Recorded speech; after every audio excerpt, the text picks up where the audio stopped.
Hi, y'all. It's Monday night of week 6. This is Beth here, and I'm very happy to tell you that I have finished grading all of the papers that were turned in last night, the rhetorical analyses. I wanted to do those. I put aside the entire day today because I wanted to make sure that you had plenty of time.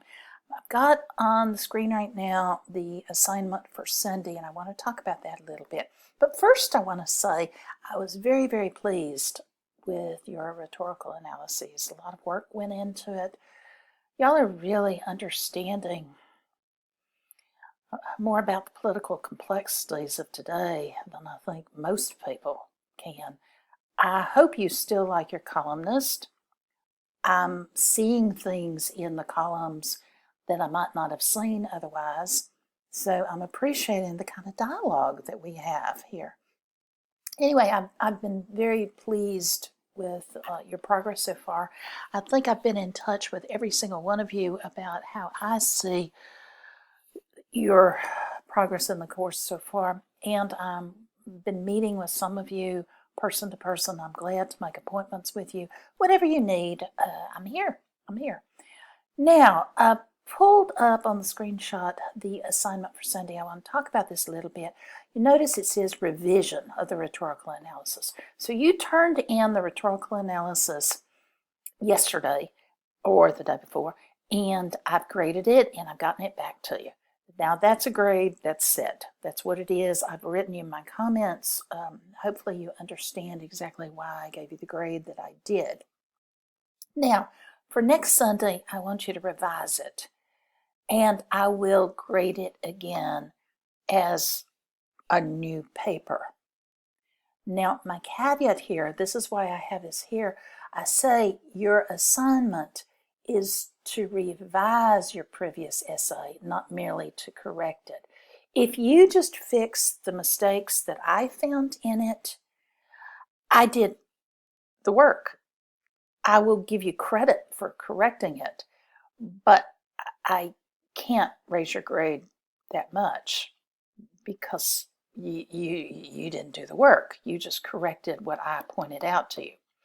Also, I want to warn you that I went through your paper once, maybe twice, maybe even 3 times.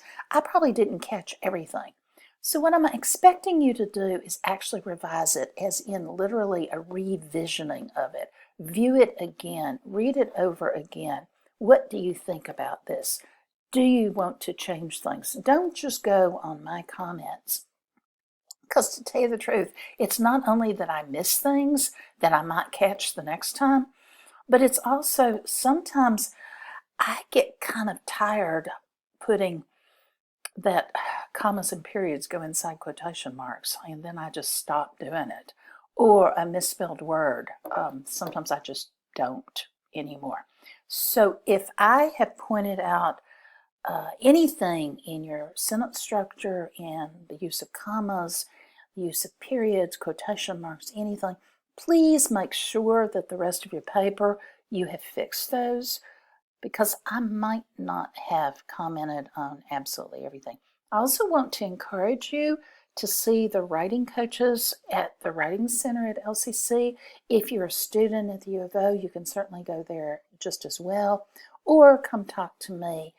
But what I'm looking for, I mean, you know, first drafts, where your grade goes up is when you write another draft, when you revise things. So that's what I'm asking you to do for Sunday, is to spend this week looking over your paper, seeing what you can do to improve it. And notice that I've also said you will need to attach a paragraph. I want a paragraph at the beginning of your essay to explain your process of revision. What did you rethink? What did you redo? Have you worked on your commas? Have you worked on your comma splices? Have you worked on your fragments? Have you worked on your use of quotations? Also notice that if I have noted that you have any sentence structure errors, I'm talking comma splices, fragments, run-on sentences, I put some links down there that you can look at to see, to get help for. This will affect your grade. Now, I'm looking also at the organization, at the logic, and your thesis and your ability to actually analyze the paper. But if you have any problems, please come talk to me. But this will be a separate grade. So you will have 2 grades. You'll have one for last week, which was your rhetorical analysis, and then I am going to completely give you another grade for your revision. So it will be 2 grades. If you made a very high grade, a B+, an A-, an A, I still want you to revise your paper. I still do, because there's no such thing as an absolutely perfect paper. And you'll find maybe with the very higher grade papers that it might be more difficult to revise it. But you can do it and make it superb. Let me know if I can help. Have a wonderful, wonderful week, and I will be back in touch. Bye for now.